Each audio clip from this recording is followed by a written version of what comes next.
देखिए दोस्तों, राजस्थान के पंचायती चुनाव को लेकर बात की जाए या ग्राम पंचायत द्वारा सरपंच ने कितना विकास किया है, उसी विकास को लेकर आज हम पहुंचे हैं ग्राम पंचायत पाटन अहीर के अंदर, जो कि किशनगढ़ विधानसभा के अधीन आते हैं। तो वहां के पूर्व सरपंच मेरे साथ हैं। मैं पूर्व सरपंच से जानना चाहूंगा जैसे कि किस तरह उनका जो कार्यकाल रहा था, क्या कहेंगे उसको लेकर। सरपंच साहब, पहले तो हमारे चैनल में आपको बहुत बहुत स्वागत है। जी देखो जी, जो हाल सरपंच है उसके बारे में तो मैं कुछ नहीं बोलूँ। जी, हमारे उनके चुनाव हुए हैं, बराबर तो कह देंगे कि भाई ये तो चुनावी टसल है। ऐसा कुछ नहीं। सरपंच साहब देखिए, अगर मैं बात करना चाहूँ, आपका जो कार्यकाल रहा था, आपके परिवार आपके बड़े भाई सरपंच थे, फिर आप सरपंच बने। अपने कार्यकाल को लेकर क्या कहना चाहिए? मेरा कार्यकाल एक नंबर का था। आज भी जनता मेरे को याद करती है और मैं अब भी काम करता हूँ लोगों के, जो भी काम है छोटा मोटा करता हूँ। जी देखिए सरपंच साहब, अभी मैं आपके ग्राम पंचायत की अगर मैं बात करता हूँ रोड व्यवस्थाओं को लेकर, तो आप क्या कहना चाहेंगे? आपके कार्यकाल में क्या व्यवस्था थी, अब क्या है और पूर्व में क्या आप व्यवस्था ग्रामीण रोड की पूछना चाहोगे या मतलब मेन रोड? अपने ग्रामीण रोड जो पंचायत का अधीन आते हैं। देखो जी, अब जो फिलहाल रास्ते हैं वो जेजेएम से खराब हो चुके हैं और ना कोई सुधरवाने का नाम लेता है।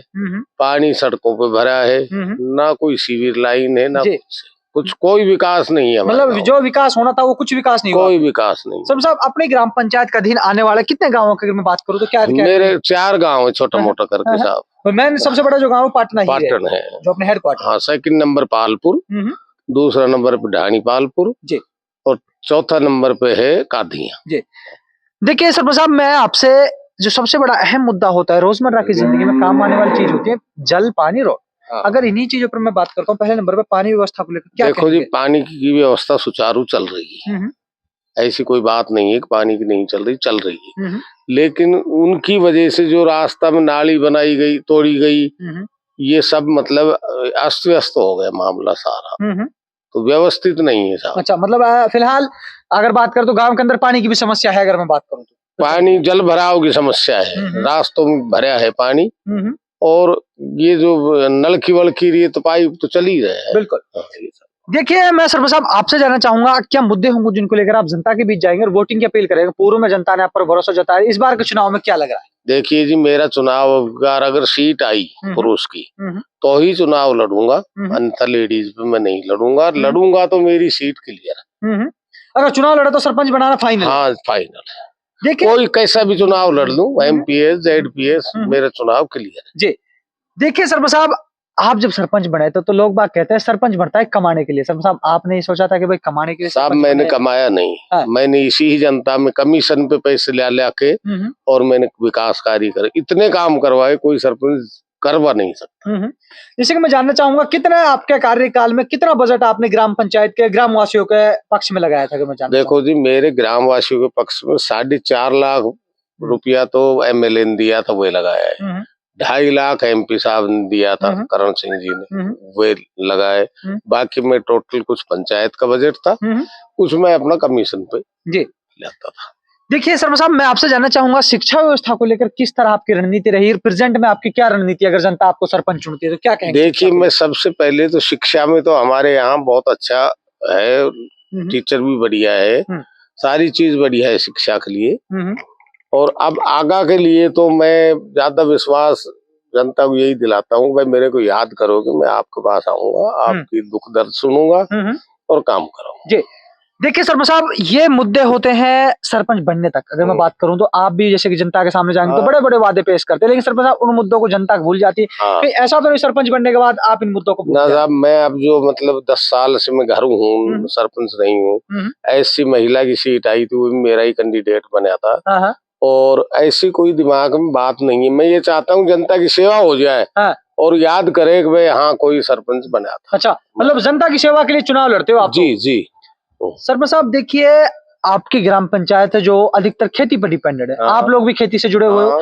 बिजली व्यवस्था को लेकर क्या कहेंगे? किसानों को लेकर क्या कहेंगे? प्रेजेंट में बिजली देखो, बिजली बहुत अच्छी आ रही है और अच्छी सिंचाई हो रही है। ऐसी कोई बात ही नहीं है कि बिजली का मामला में जी सही चल रही है। 24 घंटा लाइट सिंगल फेस आती है जी, और 6 घंटा पावर आता है। सरपंच साहब, अगर आप बात की जाए स्वास्थ्य व्यवस्था को लेकर तो क्या कहेंगे स्वास्थ्य के ऊपर आप? स्वास्थ्य के लिए तो साहब हमारे यहाँ हॉस्पिटल भी है, बीबी रानी भी है, 10 मिनट 15 मिनट लगती है हॉस्पिटल जाने में। तो मतलब गांव के अंदर कोई ऐसी सुविधा नहीं है हॉस्पिटल की अगर बात करें? गांव में नहीं। अच्छा, मतलब गांव में छोटा एक नर्स बैठती है। अच्छा अच्छा, वो भी कभी आती है कभी नहीं आती।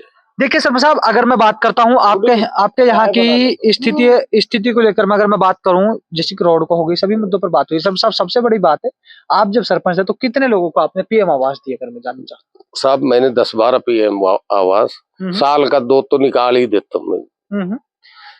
जी सरपंच साहब, देखिए आज आप पूर्व के सरपंच हो, जब जनता आपको अपनी समस्या लेकर आती है तो उस टाइम क्या महसूस करते हो, कैसा लगता है उस टाइम पर? साहब मेरे को ऐसा लगता है कि ये लोग आए हैं, बहुत अच्छी बात है, मैं इनका काम करूं, कैसे भी करूं। हाँ। जो भी कहेंगे वो ही करूंगा, ये मेरे मन में रहती है हमेशा। जी, अगर आप प्रेजेंट में सरपंच होते तो ये जो गांव की समस्या, जल भराव की, रोड टूटा हुआ, सरपंच साहब क्या समस्या? मैं पहली बात तो यह है कि मैं नाली नहीं टूटने देता। हाँ।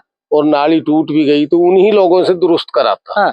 आज दुरुस्त कराने की नौबत ही नहीं है, कोई पूछता ही नहीं है कि भाई तुम्हारी क्या है, अब आप आए हो पानी भरे। बिल्कुल, ये मतलब समस्या नहीं है। साहब बरसात के मौसम में समस्या किस लेवल पर पहुंच जाती है, अगर मैं जानना चाहूँ? साहब बरसात में जब तक बरसात होगी, जब तक पानी है, बाद में सब निकल जाए। अच्छा, तो मतलब बरसात के टाइम में समस्या रहती है, अगर मैं बात करूँ तो? हाँ, बरसात का टाइम में भर गया है पानी, निकासी नहीं है। और अब जो मतलब बरसात जैसे मान लो 1 घंटा हुई तो 10 मिनट में पानी साहब। बिल्कुल। तो सरपंच साहब, आप क्या कहना चाहेंगे अपने ग्रामवासियों को हमारे चैनल के माध्यम से? क्या आपको एक बार दोबारा मौका दिया जाए, और क्या कहेंगे अपने? साहब देखो, जनता से मांगूंगा, हाँ। इसी हिसाब से मांगूंगा कि मेरे को एक मौका दो। हाँ। और लोग बाग इस बात से इच्छुक भी है कि हाँ। ये मैदान मार लड़े जीते। हाँ। काम करूंगा। अच्छा, मतलब जनता की सेवा के लिए सर चुनाव लड़ना है? मुझे कोई लोभ लालच नहीं है। आप पूरी पंचायत में घूम देख लो, राधेश्याम कैसे सरपंच से आप बता दे। देखिए, अगर मैं बात करूं राधेश्याम जी, आपकी जो इलाका है सरपंच साहब, वहां पर अधिकतर लोग हैं वो शिक्षित हो, लेकिन सरपंच साहब अगर कुछ लोग ऐसे तो गरीब परिवार जो सरकारी स्कूलों की वजह से, मैं बात करूं प्राइवेट वजह, जो अपनी फीस अफोर्ड नहीं कर सकती प्राइवेट, वो सरकारी में जाते, क्या कहेंगे उनको लिए? देखो जी, सरकारी मेरे हिसाब से तो सरकारी में ही जाना चाहिए। बच्चे जितने भी है, गरीब अमीर, कुछ भी सरकारी में जाए तो उनका स्तर सुधरेगा। बिल्कुल, स्कूलों एजुकेटेड टीचर होते हैं सारे। हाँ, एजुकेटेड होते हैं। तो आप लोगों ने देखा मेरे साथ राधेश्याम सरपंच, जो कि पूर्व सरपंच है पाटन हीर के, वो जुड़े थे। अगर उनकी बात की जाए, उनके कार्यकाल को, एक बार उनके भाई सरपंच थे, एक बार वो खुद सरपंच रहे। आने वाले चुनाव को सरपंच साहब ने कहा, यदि वो सरपंच का चुनाव लड़ते हैं और उनके ओबीसी सीट और वो चुनाव लड़ते हैं और सरपंच बनते हैं, तो ग्राम पंचायत के अंदर ऐसी कोई समस्या नहीं रही जो हाल प्रेजेंट में, चाहे रोड की बात की हो, चाहे कुछ सब मुद्दों पर बात की। तो आप लोग मेरे साथ लगातार देख रहे हैं पंचायती चुनाव कवरेज राजस्थान।